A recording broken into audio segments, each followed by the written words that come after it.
So, dumating kami dito sa Manalo K9, dito sa Makamot, home, ang bahay ng Manalo K9 since mga 2011 or 2012. Yan, kasama ko aking poging anak na si Miguel. Tignan natin mga kaganapan dito. Ayun, may nag-training dito.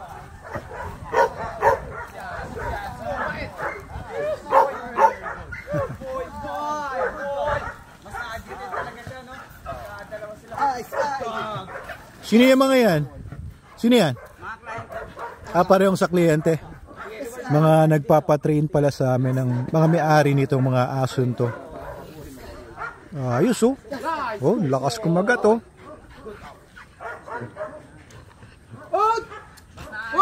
Ito, tigas ang ano to, bibig. Musta? Mataba ka? 10-10. Ayan, so 10 na isa sa mga aces natin, pero resign na. Papanik na daw ng barko, pero magbe-business muna daw. Ano? Inshallah. Inshallah. Oo. Parehas ano yan to, isa ang client, owner. Ay, sa owner nito. Actually, tatlo yan. May Rottweiler pa. Kliyente mo. Total of 10 po yan. 10 dogs? Pero sa ngayon may gumrado itong dalawa. Yung 5 itong tatlo. Oo. 10 aso pala yung pinapatrain itong may-ari ng mga dogs na to. Saan niya gagamitin yung mga aso? Ha? Security? VIP ba? Hindi natin pwedeng sabihin dito sa video kung sino may-ari. Parang alam ko yan Sa palasyo ba nakatira yan? Hindi.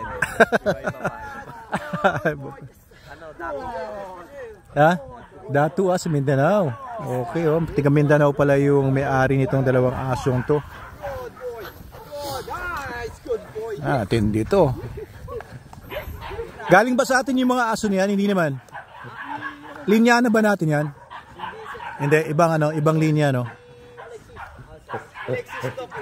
Yung isa sa ating galing.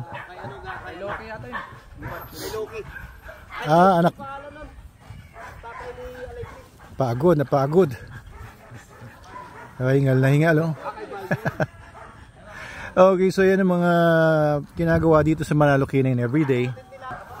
Everyday may mga ganito mga kaganapan dito, training sa Manalo K9. So we've been here for mga 11 years na rin dito sa site na to. Pagka ganito lang medyo basa-basa yung medyo hindi namin nagagamit yung mga ilang areas because of the water that comes from there, from dito.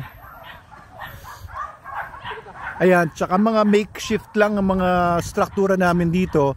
Mga temporary structures lang ang nilalagay namin. Kasi hindi nga sa amin.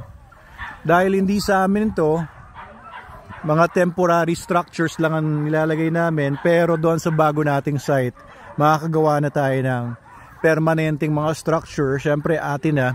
Yun nga, sayang yung structure na yun eh. So yan, air-conditioned room dapat namin yan para sa mga clients.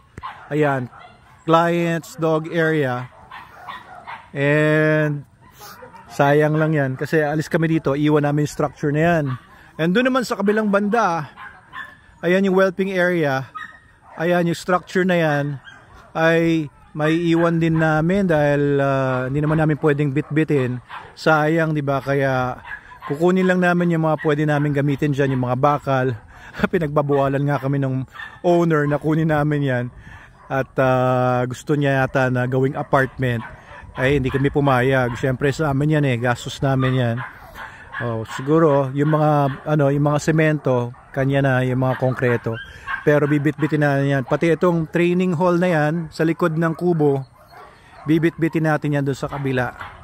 Pati yung comfort room, yung inidoro natin dyan, mga inidoro, babalik. At ililipat natin doon sa bago nating site. Sayang lang yung mga puno dito, ang lalaki ng mga puno. Yan ang mga hindi natin madadala doon.